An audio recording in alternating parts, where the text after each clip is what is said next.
Welcome to the Not Old Better Show, Smithsonian Associates interview series on radio and podcast. The show covering all things health, wellness, culture, and more. The show for all of us who aren't old, we're better. Each week, we'll interview superstars, experts, and ordinary people doing extraordinary things, all related to this wonderful experience of getting better, not just older. Now, here's your host, the award-winning Paul Vogelzang. Welcome to the Not Old Better Show, Smithsonian Associates interview series on radio and podcast. I'm Paul Vogelzang, and today I just think we have an amazing show. You're going to be blown away. We have award-winning science writer, New York Times columnist, Carl Zimmer with us. He's the author of the new book, Airborne, The Hidden History of the Life We Breathe. It's available now. Our interview is about his upcoming Smithsonian Associates presentation, as well as his new book. I think you're just going to love this, because with every breath we take, more than 20,000 each day. Do you know that? 20,000. We draw in not just oxygen, but thousands of invisible organisms, fungi, bacteria, pollen, even algae. This unseen ecosystem, the aerobiome, if you will, surrounds us every moment. Yet until recently, it was barely studied. Our guest today is Smithsonian Associate Carl Zimmer. He's going to be appearing at Smithsonian Associates coming up, so please check out our show notes today for more details on Carl Zimmer and his presentation titled The Aerobiome, an Invisible Ecosystem. But we have Carl Zimmer today. He's written 15 books about science, taught at Yale, contributed to the National Geographic, the Atlantic, Scientific American. His new book blends wonderful storytelling, history, and cutting-edge science to reveal how we've misunderstood the air. That's right. And how that misunderstanding shaped our response to COVID-19, climate change, and much, much more. If you've ever wondered what's really in the air around you, or how the past might have protected us better in terms of the air around us, this is a conversation you won't want to miss. Join me in welcoming to the Not Old Better Show Smithsonian Associates interview series, science writer, columnist, Carl Zimmer.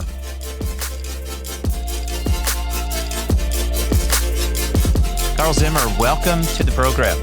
Thanks for having me. So nice to talk to you. Of course, Smithsonian Associate. We will be talking about your upcoming presentation at Smithsonian Associates. We're also going to be talking about this wonderful new book of yours, Airborne. And I'm excited to get into these subjects with you today. But welcome. I hope you're well. And I thought we'd just jump right in and maybe ask you to just tell us briefly what you're going to be sharing with us at Smithsonian Associates. We'll be on Zoom. We're all on Zoom these days a fair bit. So maybe how will you engage us via Zoom?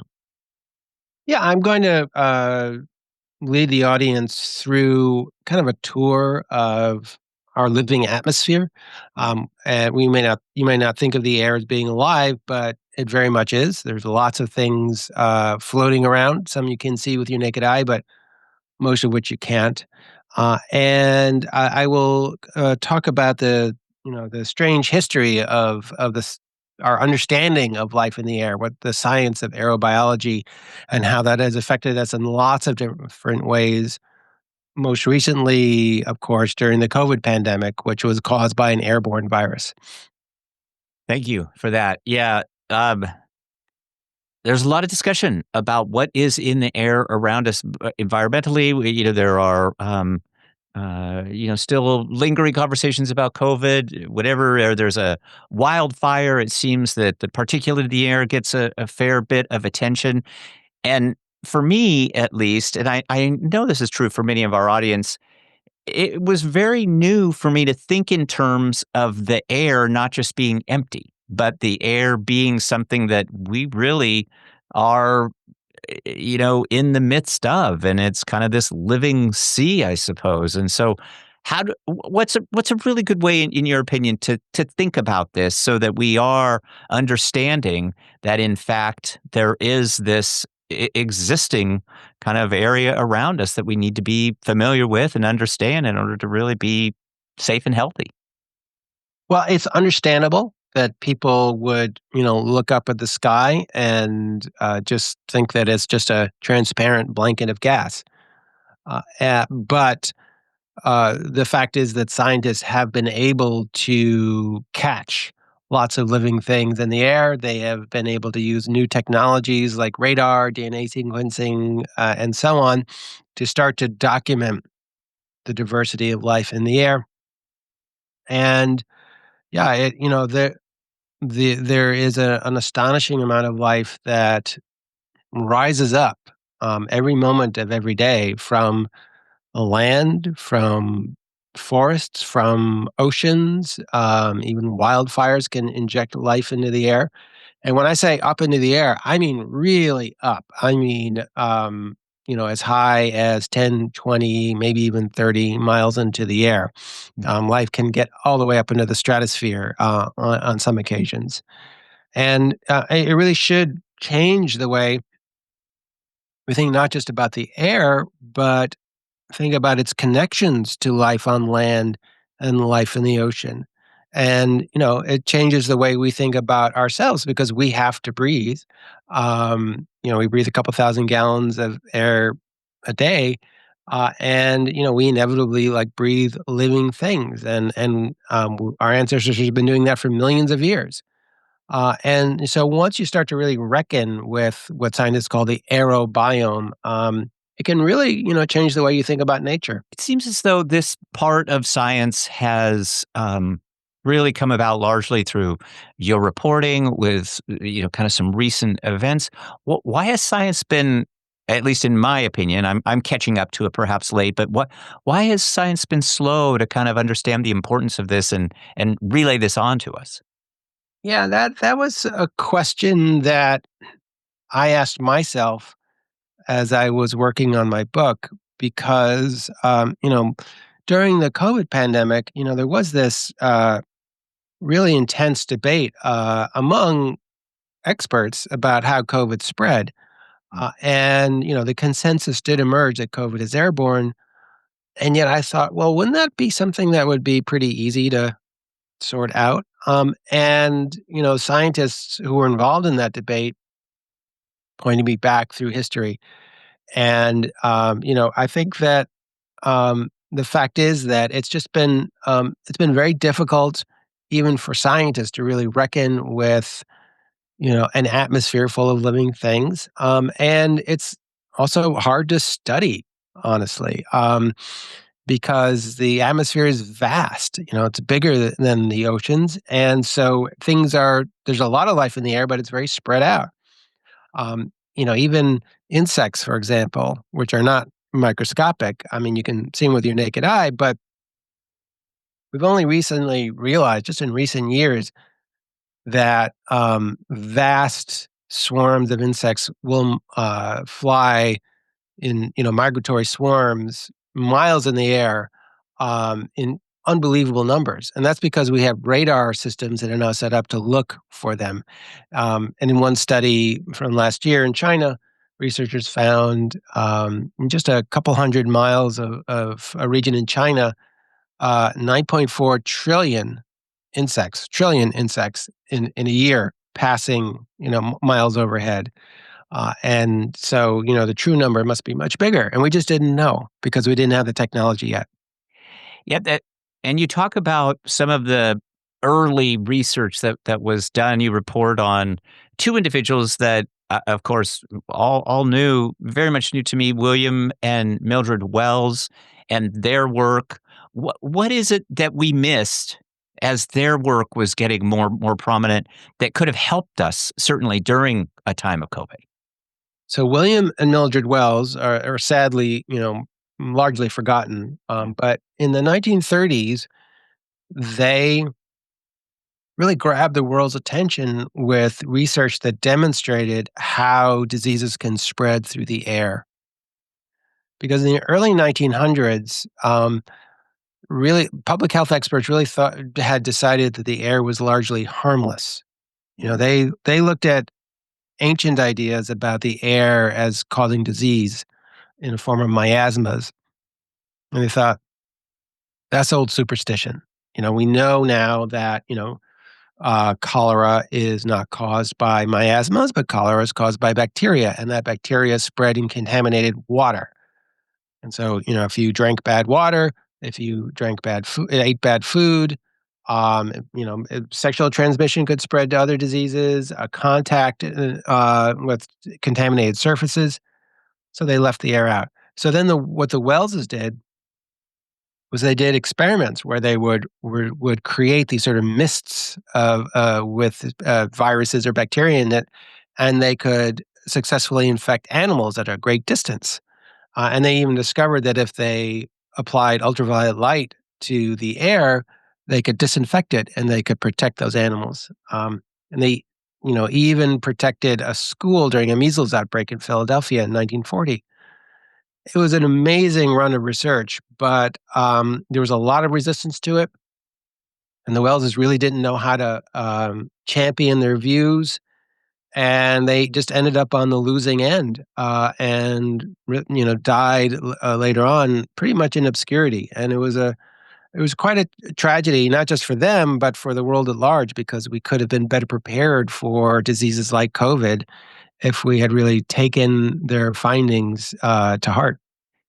I grew up, I'm old enough to remember, very clearly tuberculosis and the polio scare. And this is a scary condition, something in the air, something that might be a microbe and invisible to us, I think really does produce a great deal of fear. What do we know today over what we didn't know many decades ago that really is helping us in this fight? It is clear that a number of diseases are in fact airborne. And, so for example, COVID clearly seems to be airborne. Tuberculosis, you mentioned, probably can only spread through the air. And there are a number of other diseases, that measles, also airborne, and additional diseases that might very well be airborne, at least in part, but that hasn't been enough good research to really pin it down. The fact is that there are a lot of things that you can do to deal with airborne diseases. It is scary to think about a disease spreading like smoke, you know, just, and it doesn't have to be someone sneezing in your face. It could just be someone across a room, just sitting there, not saying anything, just breathing quietly. They can infect you. You could inhale their air. And and yet there are things that can be done. There can be measures like good ventilation, air purification, filtration. In some cases, ultraviolet light can help too. So as frightening as it may feel, we don't. There are. That doesn't mean that we're helpless. There are things that we can do, and we can do them collectively to lower our collective risk of disease. Hi, this is Paul. Before we jump back into today's show, I want to take a moment to recognize a truly special milestone, Smithsonian Associates' 60th anniversary. Since 1965, Smithsonian Associates, the largest museum-based education program in the world, has been inspiring lifelong learners with unforgettable experiences, connecting audiences with the Smithsonian's museums, research, and experts in new and exciting ways. This year, the celebration is for you, with a full year of special programming both online and in person, from behind-the-scenes looks at Smithsonian collections to conversations with astronauts, historians, filmmakers, and curators. There's something for everyone.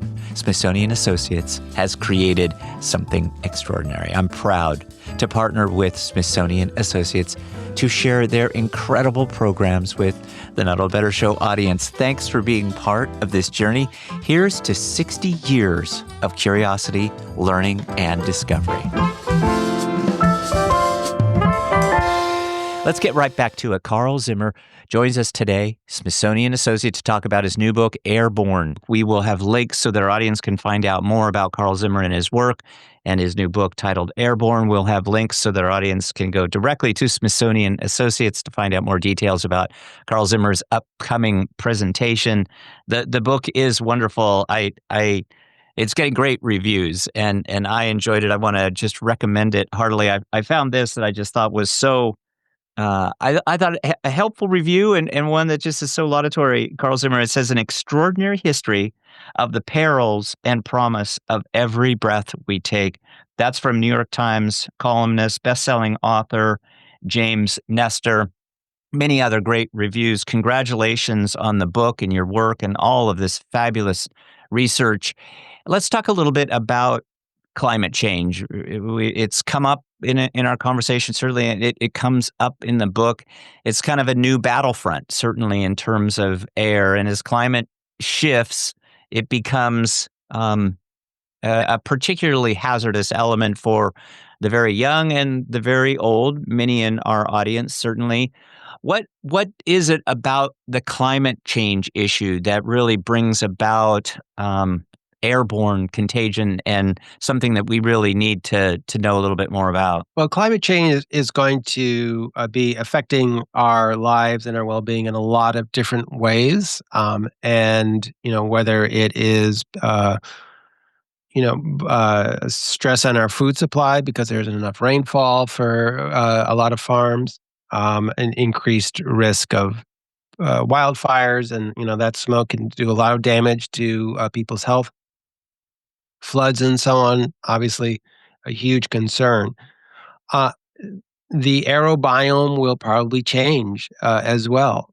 In other words, the temperature, the humidity, and so on, the wind patterns are going to be shifting, and that may shift what ends up in the air and in the directions that it goes. So there are some concerns that there will be, some things that will be going up into the air that may actually be causing increased disease. I'll just give you one example. Uh, there is a species of fungus that lives in arid regions in North America and South America. It lives quite happily in the ground. Rodents who dig burrows will sometimes, inhale their spores, and it actually lives peacefully inside the rodents. And then when the rodents die, the fungi just explode and kind of feed on the carcass and then spread back into the ground. That's its usual existence. However, when winds blow across these regions, they can carry these spores of these fungi, and these spores are incredibly rugged and can travel for hundreds of miles, Hmm. perhaps further. And if you have the misfortune to inhale a big dose of them, or if you have a weak immune system and even inhale a small dose, the fungi can start to grow inside your body, and it causes a disease known as valley fever, which is very difficult to treat and can be fatal.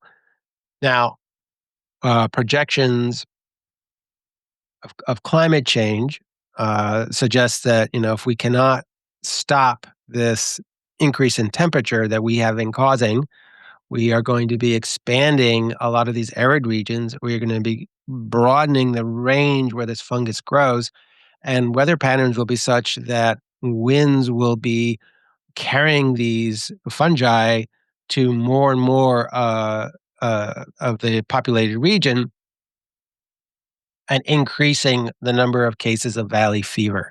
So this is just one of potentially many examples of how climate change could affect the aerobiome and then directly affect our health. Thank you for that. It's really helpful. You notably carry a carbon dioxide monitor, Mhm. Right. and fantastic. Thank you for sharing that. Should we all be doing that? Um, I I find it quite helpful as kind of a rough measurement tool for the ventilation of the places I'm in. Outdoors, you're going to see concentrations, in the sort of mid 400s parts per million. If you go inside but you have like the windows open, it might go up to say 5 or 600. That's because you are exhaling carbon dioxide and it's building up in the room and it's slowly getting replaced by fresh air outside. Now, if you close those windows, you close the doors, and maybe you get a bunch of friends in your room, and you all have a nice lively conversation. those rates can go up to 1,000. And if you're, say, in an airplane and they close the door and you're on the tarmac and the ventilation system hasn't started, um, like me, you may see your CO2 monitor go up to 1,500 or 2,000 or 2,500. So in poorly ventilated spaces, carbon dioxide builds up very quickly. And, as that carbon dioxide is building up because people are exhaling, uh, if anybody has some sort of airborne disease, they may be releasing those pathogens into the air as well. And so, for me, I usually say like, okay, I'm stuck in this poorly ventilated space. I keep a mask with me. I'll put on a mask because there's not much else I can do. Like you gotta if you gotta take a plane, you gotta take a plane. I would rather have some protection about that. And if I notice I'm in a poorly ventilated space and maybe I can open a window or just go somewhere else, I might do that. Especially if we deal with some high rates of some airborne disease like measles or influenza or COVID. Probably still a good idea. I mean, in addition to the monitor, probably still like it to good idea to carry an N95 mask. Just keep that on us at all times. I think that would give some of our audience a little bit of peace of mind. Do you agree? Yeah, I mean, and it's not just for yourself. Yeah, right. I mean, especially with COVID, which is Mhm. still going around. I mean, COVID did not go away. I mean, there are plenty of cases of COVID infections, and for some diseases like COVID, um, even before you start displaying symptoms, you can be quite infectious through the air. So, if I go to like the local drugstore to pick up a prescription, I'm standing in line possibly with people who are picking up prescriptions because they've got cancer, because they've got some other diseases, and they have a depressed immune system. Do I want to be just standing there, just breathing out coronaviruses that they might inhale and that might sicken them? I don't want to do that. Mm. I want to be a good neighbor. So I'm going to do my part and wear an N95 or another effective respirator. Is a guarantee that I won't pass it on? No, but all the recent large scale reviews of masks and COVID indicate that it can reduce transmission. So that's what I'm going to do. Smithsonian Associate Carl Zimmer is our guest today, author of the new book, Airborne, The Hidden History of the Life We Breathe. Getting great reviews, shared it with me. Thanks so much, Carl Zimmer, for sharing the book with me. I want to recommend it to our audience. It really is so well researched, but the stories are amazing in it too. And I wonder if you just share one of the stories. I liked the story of Fred Meyer so much, and just in my mind's eye, I can see holding a petri dish out a car window at an airplane. I mean, this is the kind of thing that really comes to mind with your storytelling. And maybe tell us a little bit about Fred Meyer and the importance of his work in this area. Yeah, Fred Meyer was a real delight to discover. Such an Yeah. interesting scientist who, again, largely forgotten. Yeah, even though Fred Meyer actually, gave this science its name, aerobiology. Hmm. So Fred Meyer was a government scientist with the U.S. Department of Agriculture. He studied plant diseases such as rust, which is a fungus that can wipe out wheat fields. So he knew that it could travel from one wheat plant to another through spores and through other host plants. But the question was, well, how far can they go? What are the dynamics of this disease? When should farmers be worried that this rust might be coming their way? And so in around 1931, 32, maybe, he took advantage of airplanes, these biplanes with open cockpits, to be one of the first people to do systematic searches for life in the air. And as you say, it was this kind of comical what he did. He would just sit in these cockpits behind the pilot and he would have these petri dishes stuck onto wooden handles and he would just wave them around. He would lean out of the cockpit and just try to catch stuff. And the pilots just thought he was crazy. But he would take these petri dishes back to his lab and he would be able to grow things in them, such as fungi. And he went on to do some amazing work in collaboration with some incredibly famous people like Charles and Anne Lindbergh. They they were going on a flight over the North Atlantic, over Greenland, and Fred Meyer collaborated with them. They created a new tool to catch life in the air, and they caught all sorts of things, over these incredibly remote places, which gave you a sense of just how far life could go. And then beyond that, he then put his probes on these balloons that these crazy explorers were getting into in order to go up to the stratosphere. And there, astonishingly, they would actually find that, that fungi and bacteria could survive. They could even catch some things in the stratosphere. And so it really blew everyone's mind that, life could exist 13 miles up. Sadly, Fred Meyer died shortly after all of this work in a tragic accident. He was trying to create this new science. He actually had a plan approved by the government to basically open up a whole research center for aerobiology, but it never got off the ground. Thank you. Carl Zimmer, Smithsonian Associates, been our guest, author of this wonderful new book, Airborne. We'll have links so that our audience can find out more about Airborne as well as Carl Zimmer and his upcoming presentation.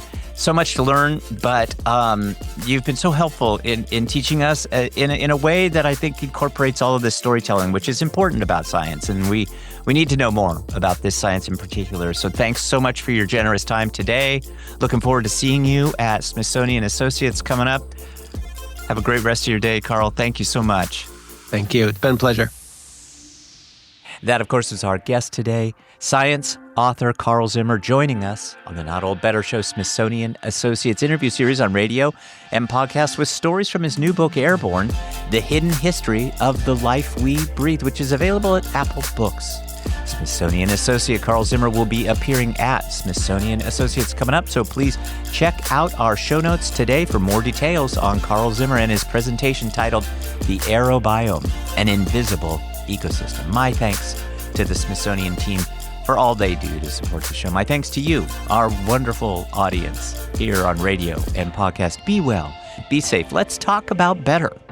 The Not Old Better Show Smithsonian Associates interview series on radio and podcast. And to listen to more inspiring conversations like this one from scientists, historians, artists, Smithsonian Associates, and beyond, check out our full back catalog at notold-better.com. You can also follow us on social media. We're on Twitter at Not Old Better and Instagram at Not Old Better.